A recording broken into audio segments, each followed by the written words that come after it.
दोस्तों, हम कहते हैं कि जानवर पर हम भरोसा कर सकते हैं लेकिन इंसानों पर नहीं। ऐसे ही एक इंसान और जानवर के अंदर सिर्फ सोच का फर्क होता है।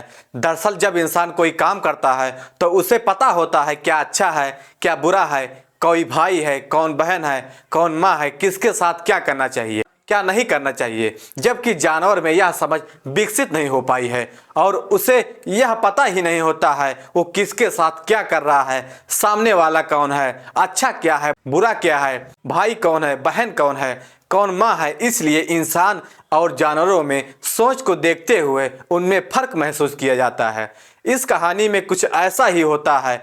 देखने में तो वह इंसान जैसे लगते हैं लेकिन काम उनके जानवरों जैसे होते हैं। उन्होंने बिल्कुल सोचा समझा नहीं, वह जो करने जा रहे हैं वह वाकई गलत होता है।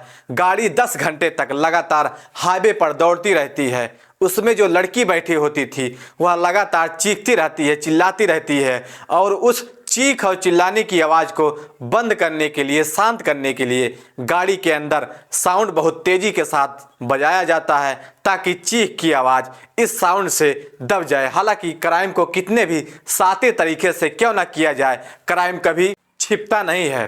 तो दोस्तों, गुड मॉर्निंग, नमस्कार, सत श्री अकाल। एक बार फिर से आप तमाम लोगों का स्वागत है स्टोरी बाई क्राइम 100 की इस एपिसोड में।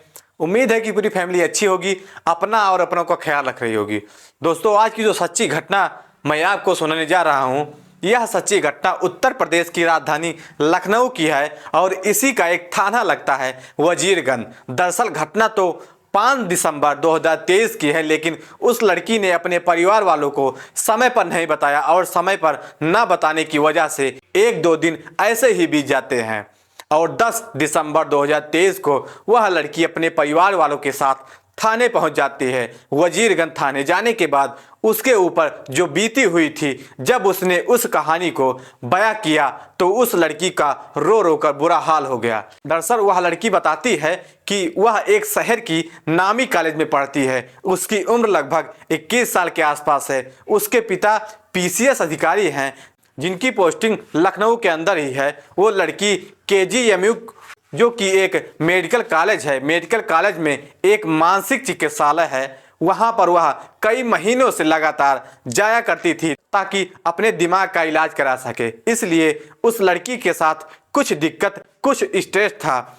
उस स्ट्रेस को ही खत्म करने के लिए वो केजीएमयू में जाया करती थी और एक दिन यानी कि 5 दिसंबर 2023 को जब वो डॉक्टर के पास जाती है, उसका अपॉइंटमेंट था, तो अपॉइंटमेंट के बाद वो जैसे ही केजीएमयू से बाहर निकलती है, बाहर निकलने के बाद एक चाय की टपरी होती है। चाय की टपरी पर बैठकर वह अक्सर चाय पिया करती थी, क्योंकि कई बार ऐसा होता था जब वो वक्त से पहले उस मेडिकल कॉलेज में पहुंच जाया करती थी। वक्त बिताने के लिए उसे अपना कहीं ना कहीं खड़ी रहती थी, जाया करती थी या बैठ जाया करती थी, इसलिए चाय की टपरी पर आना जाना होता था। चाय की टपरी चलाने वाला कोई और नहीं जिसका नाम होता है शिवम। हालांकि जो मैं आपको नाम बता रहा हूँ वह एक काल्पनिक नाम है। शिवम से बोली कि भैया एक चाय बना दो। चाय बनाने के लिए जैसे ही वह लड़का लग जाता है, तभी वह कहती है भैया मेरी मोबाइल जो है वह डिस्चार्ज हो चुकी है, मेरे घर से फ़ोन आ रहा होगा, घर वाले ऐसा ना हो कि परेशान हो जाए, क्या आप मेरा फ़ोन चार्जिंग पर लगा सकते हैं। उन्होंने कहा कि मैडम कोई दिक्कत नहीं है, कोई परेशानी नहीं है, आप मुझे अपना फ़ोन दीजिए, सामने जो यह एम्बुलेंस खड़ी है इस एम्बुलेंस में मैं आपका मोबाइल लगा देता हूं और वह चार्ज हो जाएगा। जितनी देर आप चाय पियोगी इतनी देर में काफ़ी हद तक मोबाइल चार्ज हो सकता है। किसी का फ़ोन आएगा तो आप उसे रिसीव कर लेना, बाकी घर जाकर उसे चाय कर देना। उस लड़की को तसल्ली हुई, क्योंकि वो कई महीने से यहाँ आ रही थी और जब भी आती थी तो वहाँ पर आकर सत्यम के पास आकर चाय पीती थी। और ठीक वैसे ही होता है, वह लड़का उस लड़की को लेकर पास में खड़ी हुई एम्बुलेंस के पास जाता है और पास जाने के बाद उस मोबाइल को चार्जिंग पे लगा देता है। अब मोबाइल चार्जिंग पर लगा हुआ था। उस लड़की ने उस लड़के से कहा कि भैया एक और चाय बना दो, थोड़ा टाइम और लगेगा, इतनी देर में मेरा मोबाइल भी चार्ज हो जाएगा और मेरा जो ड्राइवर है वो भी ड्राइवर गाड़ी लेकर आता ही होगा, मैं उसके साथ आराम से निकल जाऊंगी।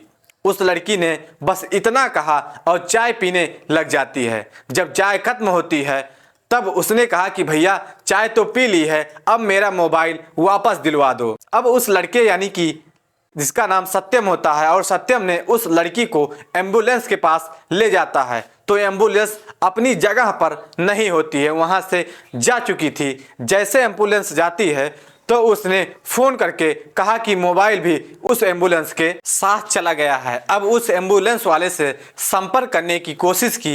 एम्बुलेंस वालों से कहा कि तुम कहाँ हो और तुम्हारी एम्बुलेंस के अंदर मोबाइल लगा हुआ था, कम से कम उस मोबाइल को तो दे के चले जाते। जैसे ही उसको मोबाइल के बारे में पता चलता है, कहता है कि तुम परेशान मत हो, मोबाइल बिल्कुल ठीक है, सही सलामत है। मैडम से कहना कि वह परेशान ना हो, और मैं फ़िलहाल डालीगंज के अंदर हूँ, आप जाओ और जाकर मोबाइल लेकर यहाँ से चले आओ। अब जैसे ही वो लड़का उस लड़की को लेकर यहाँ से डालीगंज पहुँचता है, और डालीगंज जाने के बाद पता चलता है कि अब डालीगंज में नहीं है, एम्बुलेंस वहाँ से जा चुकी है। वहाँ पर लेकिन एक और लड़का मिलता है, और वो लड़का वो कुछ देर पहले अभी इस सत्यम की चाय की दुकान पर ही था, चाय पी रहा था। उस लड़के को देखकर उस लड़की ने कहा कि भैया ये तो अभी चाय की दुकान पर था, यहाँ पर क्या कर रहा है? तो वह कहता है कि यह मेरा दोस्त है, चाय की दुकान पर था, थोड़ा परेशान हो गया था आपके मोबाइल को लेकर, लेकिन आप परेशान मत हो। अब इस एम्बुलेंस वालों से फिर पूछा जाता है एम्बुलेंस कहाँ पर है, तो वह कहता है कि एम्बुलेंस अब ITI चौराहे के पास पहुंच चुकी है, इसलिए अब तुम्हारा मोबाइल ITI चौराहे के पास है, परेशान मत हो, अब तुम्हारा मोबाइल काफ़ी हद तक चार्ज हो गया होगा। अब गाड़ी के अंदर 3 लोग बैठ जाते हैं, एक लड़का जिसका नाम सत्यम होता है, दूसरा लड़का जिसका नाम असलम होता है जो कि एक बाजार था वहाँ का रहने वाला होता है, और तीसरा लड़का जो कार लेकर आया था जिसका नाम मोहम्मद सुहेल जो कि एक बाजार खाला का ही रहने वाला होता है। 3 लड़के एक लड़की अब ITI चौराहे की तरफ चल देते हैं, लेकिन जैसे ही ITI चौराहे की तरफ जाते हैं, वहां जाकर देखते हैं कि वहां पर एम्बुलेंस खड़ी ही नहीं थी। अब एम्बुलेंस जब नहीं खड़ी थी तो वो लड़की थोड़ा परेशान हो जाती है, वो अभी तक समझ ही नहीं पा रही थी, और उन्होंने कहा कि वो बाराबंकी का जो रास्ता है उस रूट पर है, वो एम्बुलेंस उधर की तरफ गई है, चलो उधर की तरफ चलते हैं। अब वो अपनी कार लेकर उन तीनों लड़कों के साथ वो लड़की चली जाती है उस बाराबंकी की तरफ। एक सफेदा बाग एक जगह लगती है। अब काफ़ी वक्त हो चुका था, यानी कि 1-2 घंटे बीत चुके थे, और उस लड़की को भूख लग जाती है। तभी उस सत्यम ने कहा कि अगर मैडम आपको परेशानी ना हो, कोई ऐतराज ना हो, तो क्या आप कुछ खा सकती हो, थोड़ा खा लो, तसल्ली हो जाएगा, उसके बाद फिर मोबाइल भी आपका जल्दी मिल जाएगा। अब उस लड़की को ढाबे में लेकर जाते हैं, वहां जाने के बाद खाना खाते हैं, खाना खाने के बाद अब उस लड़की को वापस कार में लेकर आते हैं, और जैसे ही कार में लाते हैं तो उस लड़की को खाने के पहले या खाने की बाद से उसकी हालत पहले जैसी नहीं थी, बल्कि उसे ऐसा लग रहा था जैसे उसे नींद आ रही है। यानी कि उस लड़की को खाने के साथ कुछ पीने को जो दिया गया था उसमें कुछ नशीला पदार्थ मिलाया गया था, और नशीली पदार्थ मिलते ही उस लड़की की अब हालत अब पहले जैसी नहीं थी, वो काबू में नहीं थी, आराम में आ सकती थी। तभी उन लड़कों ने उस लड़की के साथ बदतमीजी करना शुरू कर दिया। जैसे ही उस लड़की ने विरोध करना शुरू किया, उसने शीशे ऊपर चढ़ाए, और शीशे बिल्कुल चढ़ जाते हैं ऊपर।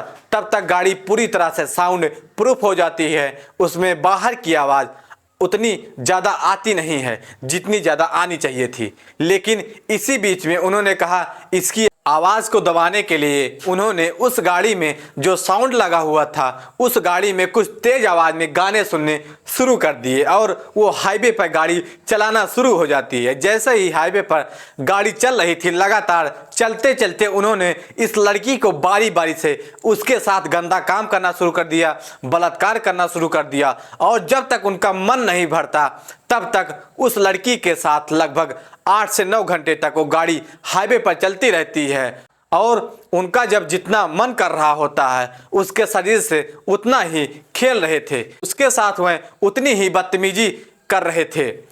तभी उस लड़की को 10 घंटे के बाद मुंशी लाल एक जगह है वहां पर उसे छोड़ दिया जाता है। लड़की अपने वहां से सीधा अपनी सहेली के पास जाती है, वह समझ नहीं पा रही थी। जब उसे होश आता है कि उसके साथ क्या हुआ है क्या नहीं हुआ है, उस लड़की ने अपनी सहेली से बताई। सहेली ने कहा कि अगर यह बात लोगों को पता चलती है, परिवार वालों को पता चलती है, तो बहुत ज़्यादा दिक्कत हो जाएगी, समस्या हो जाएगी। इसके बाद वो लड़की जो अपना घर होता है, इस लड़की का घर एक शहर का विभूति खंड कॉलोनी नगर इलाका है, जो शहर का सबसे मशहूर इलाका है। वहाँ पर ज़्यादातर अधिकारी ही रहते हैं। वह अपने घर पर जाती है, लेकिन माँ इस लड़की की परेशानी, इस दिक्कत को समझ जाती है। माँ बार बार पूछ रही थी कि बेटा तुम्हारे साथ क्या हुआ है, तुम थोड़ा दिक्कत में लग रही हो, परेशानी में लग रही हो। उस लड़की ने बार बार बहाने बनाना शुरू कर दिया, लेकिन जब वक्त बीत रहा था तब जाकर लड़की टूटती है और अपनी समस्या बयां करती है। कहती है कि माँ मेरे साथ गंदा और घिनौना कृत्य हुआ है। मेरे साथ ही KGMU जो मेडिकल कॉलेज है उसके सामने जो चाय की टपरी लगाता है, सत्यम नाम का एक लड़का, जिसके पास पहले भी मैं कई बार गई हूँ, उसके दोस्तों ने और उसने मिलकर उसके साथ गंदा और घिनौना कृत्य किया। 10 दिसंबर 2023 को जब ये थाने में जाते हैं, थाने में जाने के बाद अपनी समस्या बताते हैं। पुलिस इस मामले को बहुत गंभीरता से लेती है और गंभीरता से लेने के बाद उस सत्यम को भी, साथ ही उसके जो साथी होते हैं मोहम्मद सुहेल, मोहम्मद असलम, उनको भी गिरफ्तार किया जाता है। गिरफ्तार करने के बाद फिर वो कहानी बयां करते हैं, मोबाइल चार्जिंग का बहाना करके। जिस तरह से उन्होंने इस लड़की के साथ बलात्कार किया, उसके साथ गंदा घिनौना कृत्य किया, इससे पूरे लखनऊ शहर में हड़कंप मच जाती है कि उस लड़की की मदद करने के बहाने कितना गलत काम उसके साथ किया है। पुलिस ने गिरफ्तार किया। गिरफ्तार करने के बाद इन आरोपियों को जेल भेज दिया जाता है और उस लड़की को मेडिकल परीक्षण कराया गया। साथ ही इस घटना से उस लड़की के दिमाग पर पहले से ही असर था और ज़्यादा असर होने लगता है। उस लड़की को इलाज के लिए अस्पताल में भर्ती कराया जाता है। शायद बताया जाता है कि 10 से 11 तारीख तक उसका लगातार इलाज चलता रहा, ताकि डॉक्टर उसकी काउंसलिंग करके उसे तसल्ली दे सके, जो हुआ है उसे भुलाने की कोशिश कर सकें। पता नहीं भविष्य में इस दृश्य को, इस बुरे सपने को कभी भूल पाएगी या नहीं भूल पाएगी।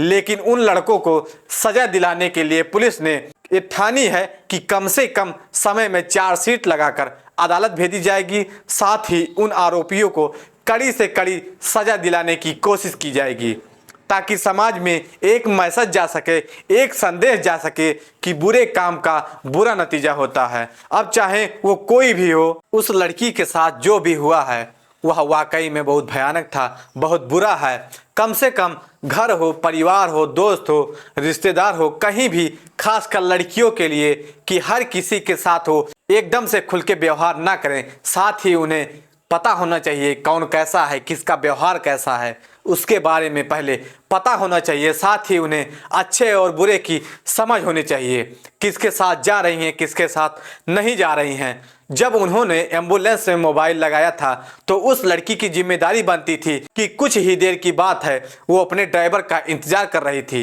इंतजार कर लेती, ड्राइवर आता, अपने घर पर जाकर मोबाइल चार्ज कर सकती थी।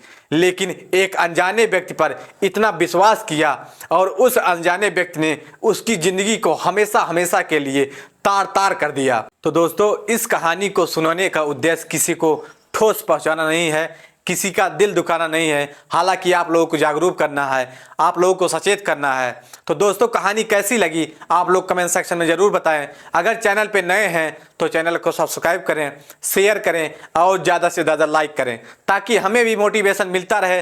तब तक के लिए जय हिंद, जय भारत।